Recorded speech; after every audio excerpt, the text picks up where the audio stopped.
Happy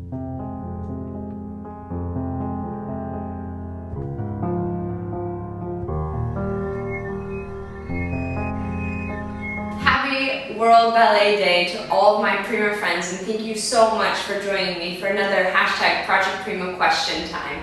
What an honor it has been to just spend the whole day online with all of you guys and just sort of getting to watch the Royal Ballet, the Bolshoi Ballet, the Australian Ballet, the Canadian ballets going on right now, and soon it will be San Francisco Ballet. It's so amazing to be part of this global social media movement and awareness of ballet. So thanks to everybody who sent in questions. I picked some questions out. I'm going to try and get through most of them as I can, and let's get started. If you had a problem with bruised toenails wearing gainer minion shoes, I'm considering going back to them, but I'm only a little bit hesitant because not only of the bruising, but the transition from traditional school shoe to gainer, and I'm thinking about maybe alternating between gainer and Grishkos. Well, gainer minions are a shoe I feel that are made for professional dancers, and yes, I have had problems with bruising toenails. The only thing that seems to save me from when my toes get bruised is second skin and a really good sort of bandage on top of that. But other than that, I recommend gainers for established professionals if you're really tired of just having to show shoes every day. I like the way I feel in gainers versus other shoes because I feel like I'm stronger and my technique is improved after switching. What other roles would I like to dance with the Kremlin Ballet? Well, I'm really excited because in 2 weeks' time I'm premiering the role of Odette and Odile on the 19th, and then right after that I'm premiering the role of Kitri. So those are two roles that I've dreamed about for a really long time, but I think definitely the role that I really want to dance is Romeo and Juliet and Giselle. What type of attributes do you look for or see in other dancers you admire the most? If you had never been introduced to ballet, what other type of work would you have seen yourself doing? And finally, are you ever interested in doing any choreography? Wow, these are great questions. I think that the quality that attracts me most to other dancers is number one, stage presence, and number two, their dedication to ballet. So if I see that someone has a great work ethic, is an amazing and respectful person, I'm gonna like them a lot more than if the person didn't come to class and, yeah, they can do 10 pirouettes, but they're not working for it. It's harder for me to like them. And if I wasn't doing ballet, I would definitely be wanting to do something in regards to business or law. I really love sort of having my own business. I love putting people together. I love marketing. I love social media. I just like the whole sort of movement and pressure that is in business. And I definitely want to choreograph one day. I have not really had time recently to sort of be pursuing some of my projects, but there is a full-length ballet that I definitely want to create one day, but everything in due time. When did I start cross-training? I think my first forays into cross-training, my mom actually did for me when I was around 10 years old. She said, well, if you're serious about doing ballet, then you should consider doing Pilates. And so I remember being really young and being on a Pilates reformer and remembering that my mom was saying, all of your movement comes from your abs, and not really understanding what she meant until I had, gotten a 4-pack when I was 12 or something like that. How long did it take you to build up such incredible stamina? I personally feel that stamina is definitely, first and foremost, mental. If you have control over your mind and you're able to work through the panic of being tired, then you're going to be able to be a lot better. But definitely cardio is your best friend, and it takes a good solid 2 months of religious sort of almost training your mind more than your body. How has the company life been in the last week or so? I remember it was a bit rough for a few days, and you and your teacher are happy now and your dancing is going. I think that company life is one of those things, it's very organic, so sometimes it can be up and sometimes it can be down, especially in a Russian company when you work so closely with one teacher, depending on her mood, depending on how your strength level is. Some days can be really great because you're in a positive mood, you had something great happen to you the day before, and you're just feeling ready. And some days can be really hard when you're tired, you've had 2 hours of sleep before, and your teacher's telling you you're fat. So it depends on how your personal mood is, and I'm definitely trying to be more positive rather than negative lately, and that seems to be helping. Have there ever been a role or solo that you've been given and you didn't like or you don't want to? Are there any that you haven't had yet and you don't ever want to? That is really funny because I think that when you're in a company, you definitely can't really choose what you're given. And for me, I used to say that dance tone, I hated it because it's so hard, and especially if you're not with the right partner, it can be just really scary to go out on stage. Pas de trois in Swan Lake, I really don't like. I really don't like. But that doesn't mean that you can't find moments of happiness in those roles, especially, you know, if you're not dancing like the main role. Sometimes it can be really hard because you want to be dancing that. But I don't know, as soon as I get on stage, even if the rehearsals are really difficult for something, I tend to have fun and enjoy any role that I'm given, even if it's a really difficult piece to rehearse or it's not something that your body is used to. I'm just grateful for the opportunity to be on stage. I'm 13 and I started learning Russian a few months ago. How long do you think it would take to become fluent? I think that Russian or any language, if you are immersed in the language, you can become fluent quite quickly. If you're not, then it's definitely harder. What is my favorite ballet to watch and what is my favorite to perform? Is watching ballet as a performer different from how the average person would watch? Thanks so much for making these vlogs and it's wonderful to see you grow. Thank you so much for that question. I think probably some of my favorite ballets to watch are more dramatic and more lyrical ballets. So Manon, Romeo and Juliet, Giselle, and definitely ballets that I don't get to see all the time.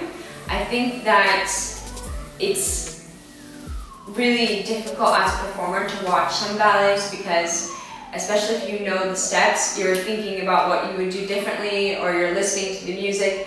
And I look like a crazy person when I'm in the audience because I'm like, yes, yes, yeah. That it's really great when you can go to a performance and forget that you're a ballet dancer and you really get to fall under the spell of that dancer and enjoy whatever mood or idea that dancer's trying to convey. Joy, will your family be able to travel to Russia to see your debut in Swan Lake? Well, I wish my family could come. I do miss them a lot and I wish they could be more involved in my life, but I'm quite on my own here and sadly I don't think anybody from my family is going to make it out for my debut. But that doesn't mean that it's all bad because hopefully this will be my first production and I'll get to dance it maybe in the States one day. What are some big differences between living in Russia and the US? What is the hardest to get used to? I think there are definitely a lot of differences to living in the US and Russia. First and foremost, the convenience factor is definitely not here in Russia. There is a lot more preparation. If you need something, sometimes you have to think about that months in advance because you can't get it here. For example, I'm running out of toe tape and second skin and I can't get it. So I just have to hope that, you know, I can make my things last. But the upside of living in Russia is I'm really happy. We don't have the drug culture that the United States performing arts has. And I feel like if I worked in ABT or an American company, there'd be a lot more temptation to be doing the normal like 20-something thing, and I can have a really nice focus, and just sort of having my teacher really involved in my life every day is giving me this sort of unique, almost Olympic style training for ballet that I wouldn't have in the States. Get nervous before the shows, how do I deal with it? Wow, this is definitely something that was a theme for this whole festival because I do get really nervous before performances. I put a lot of pressure on myself and some days are better than others. I do struggle with being nervous on stage and before the performances, and it really has to do a lot with how you're feeling your confidence level is and your self-worth level is. And there's lots of different tricks that I ask other ballerinas for, and my Prima Bar theater, Natalia Rbth, who's a national artist of Russia, and she's more than 40 years old. She told me to put my thumbs like this and hold 8 counts, release, and start over again. And I did that before Diana and it got rid of my nerves. And maybe it's not true, maybe it's just something that she told me so that I would be less nervous. And she also talked about making a person inside of yourself that is strong and not afraid of performances and just pretend to be that person. And for some things that helps me, but I'm more nervous for roles where I have to dance in a group of girls because I'm nervous on not being on the same time as them. If I'm on stage for a solo, I really am just having fun and I'm not nervous. Someone asks, will the documentary be out internationally? I can say that we are finishing the documentary this month, and we've done some of the last shooting.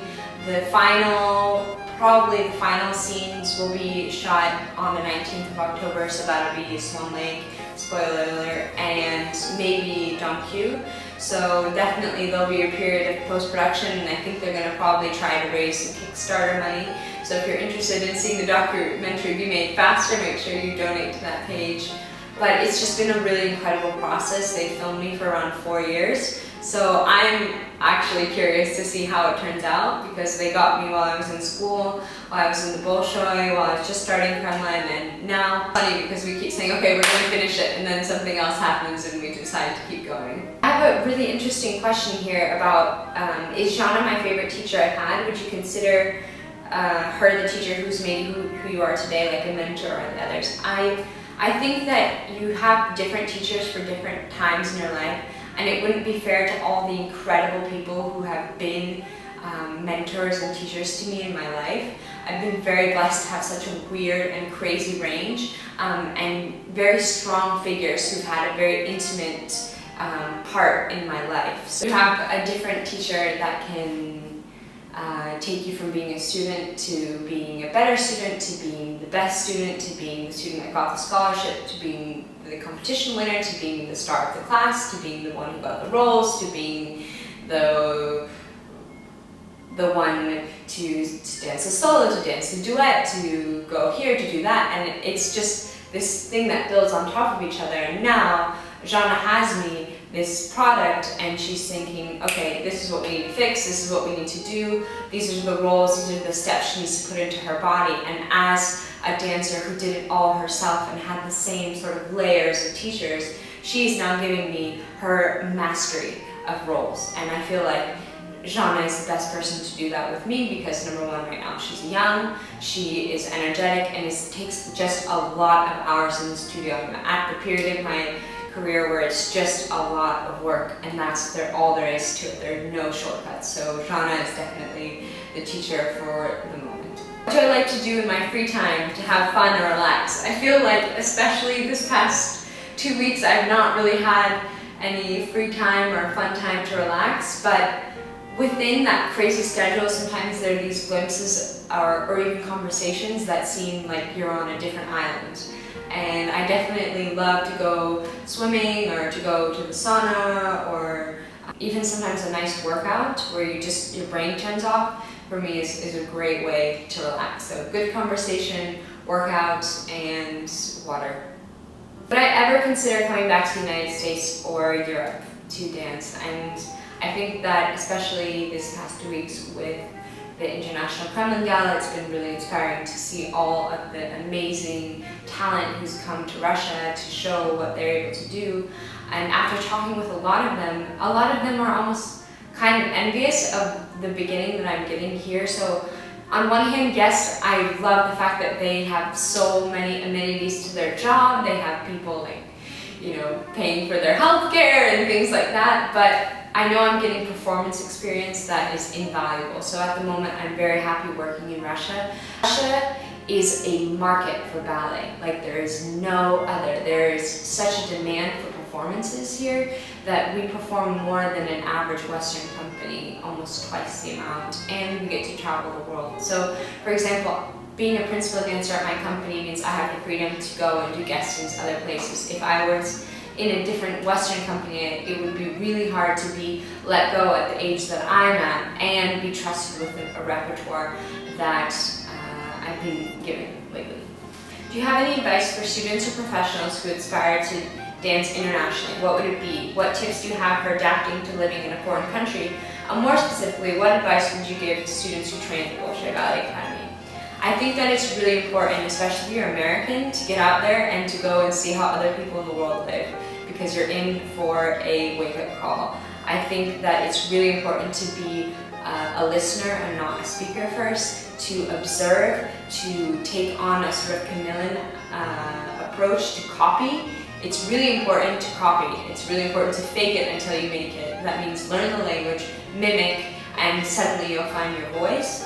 And for dancers who are trying to join the Bolshoi Ballet Academy, make sure that you find a teacher there that believes in you, because it's very cutthroat, and make sure you're not getting in over your head because it's very far away and there is no support like there is at the Royal Ballet or in Germany or other places where they're concerned about the child and not just a product of the machine. What kind of stuff do they teach a beginner adult ballet? And well, this question is a bit confusing, but I will say that if you're an adult and you want to start ballet, go for it. Ballet is awesome, it's great exercise, and it's really great to try and learn a skill later on in life.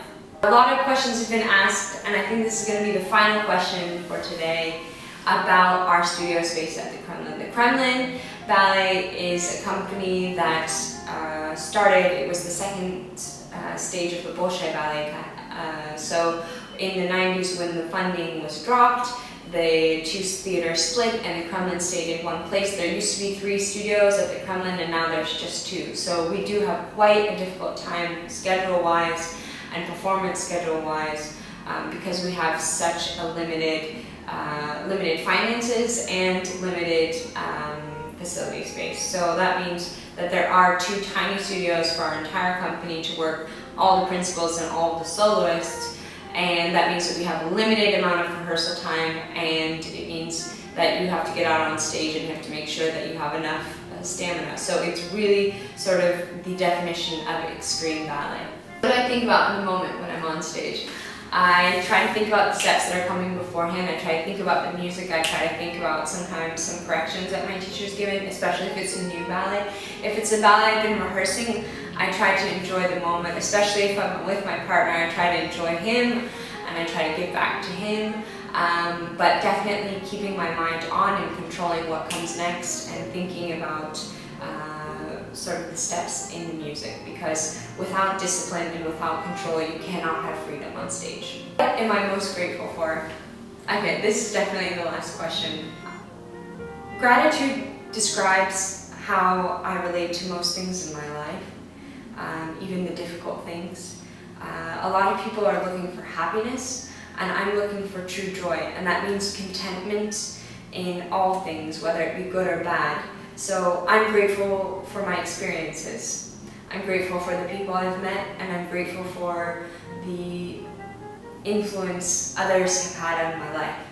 So any sort of things that are going to happen in the future, I am grateful for what I've gone through in the past to give me the strength and the courage to go forward. On that note, Prima friends, thank you so much for tuning in for another question and answer session with me. Make sure that you put your questions or comments with the hashtag Project Prima Question Time in the comment section on Twitter, on Facebook, and on Instagram, because I'll be able to find them, find your questions, and I love hearing from you guys. Thank you so much for being such a great community. It was so great to go in and see the comments, people sort of knowing who we are as a community. Let's grow. Make sure you subscribe, like, and share. If you guys love World Ballet Day, make sure you subscribe to my channel, because I broadcast live from the Kremlin or wherever I am around the world every day, and I love reading your comments. Make sure that you have a great day today, and I will see you tomorrow for another vlog. Bye!